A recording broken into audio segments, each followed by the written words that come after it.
It began as a dream of equality. It ended as the largest mass death of American civilians before 9/11s. This is how hope, fear, and blind loyalty built a jungle utopia and turned it into a graveyard. The jungle was silent the morning Jonestown died. Jim Jones stood before more than 900 followers, his voice echoing under the pavilion roof, the air thick with humidity and dread. But to understand that final moment, we must go back to a boy who always craved power. Jim Jones was born in 1931 in Indiana, a lonely child obsessed with death and religion, preaching to neighborhood kids and conducting funerals for animals. He grew up idolizing strong religious figures, blending Christianity with socialist ideals long before he ever formed a congregation. By the 1950s, he founded the People's Temple, a church that welcomed black and white members alike, defying segregation and drawing followers who saw him as a revolutionary voice. He preached equality, justice, and community. But beneath the sermons was a growing hunger for control. Jones began calling himself Father, demanding loyalty, and staging fake healings to reinforce his image as a miracle worker. He encouraged followers to cut ties with family members outside the church. Their world shrank until only he remained at the center. In the late 1960s, he moved the temple to California, where his political influence grew. Newspapers praised him. Politicians sought his support. But inside the temple, fear and control became tools of obedience. Jones held late-night meetings called White Nights, where members confessed sins they didn't commit and endured beatings disguised as discipline. Children were raised communally. Couples were separated. Spies monitored every movement. The temple was no longer a church. It was a machine of obedience. And Jones himself was changing. His sermons shifted from God to revolution, from salvation to survival, from hope to threat. He insisted the U.S. government was plotting against them. He needed a place where his rule would be absolute. In 1974, he founded a stretch of jungle in Guyana where he could build his so-called socialist paradise. He called it Jonestown, a new world far from the criticism and scrutiny of America. Followers were told it would be heaven on earth. They sold their homes, gave up their savings, and followed Jones into the rainforest. What they found instead was isolation. Jonestown was a labor camp, disguised as a commune. Days began before sunrise and ended long after dark, with people farming, digging, and building in brutal heat. Food was scarce. Medical care was nearly non-existent. Sleep was interrupted by Jones's voice blasting over speakers throughout the night. He controlled every aspect of life: marriages, children, work, punishment, even thought. People were exhausted, hungry, and trapped. Their passports were confiscated. The jungle itself became a wall-dense, dangerous, impossible to escape. Jones's health deteriorated. He depended on barbiturates and amphetamines, often speaking while slurred or half asleep. His paranoia intensified. He believed enemies surrounded him, and that only death could protect his community.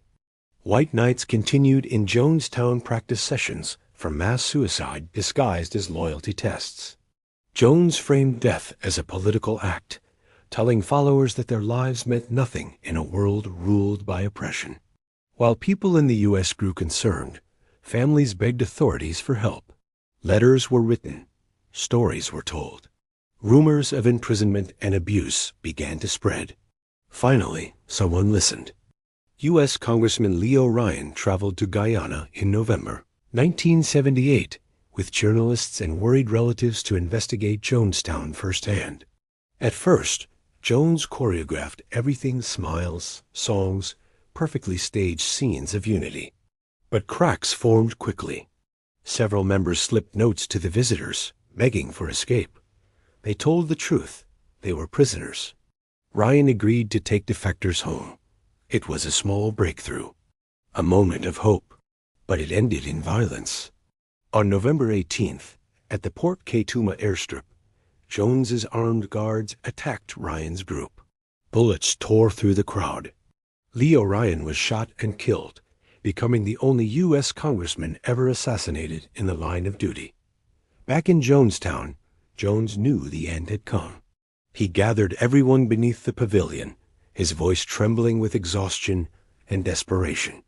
Recordings captured his final speech, now known as the death tape, a mix of persuasion, paranoia, and command. He told them forces were coming, that their children would be tortured, that their only escape was revolutionary suicide. Then he gave the order.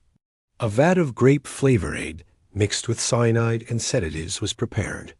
The doctor had stored enough poison to kill every man, woman, and child in Jonestown. "Nobody will survive," Jones said. Die with dignity. Children were poisoned first, through syringes or cups held by trembling hands. Their cries filled the air while parents screamed in grief and confusion. Guards surrounded the pavilion. Anyone who resisted was forced or shot. Adults followed, some willingly, others in terror. Hundreds collapsed in rows across the dirt, arms around loved ones, bodies convulsing as the poison spread. Jones remained on his throne-like chair, watching the world he built collapse into silence. He did not drink the poison. He died from a gunshot wound likely self-inflicted. By the end of the night, 918 people were dead. 276 were children. 3 days later, when Guyanese soldiers reached the compound, they found a sight beyond comprehension. Hundreds of bodies rotted beneath the sun, colorful clothing splayed in the red mud, the jungle still around them. It was the largest mass death of American civilians in a deliberate act until the attacks of September 11, 2001.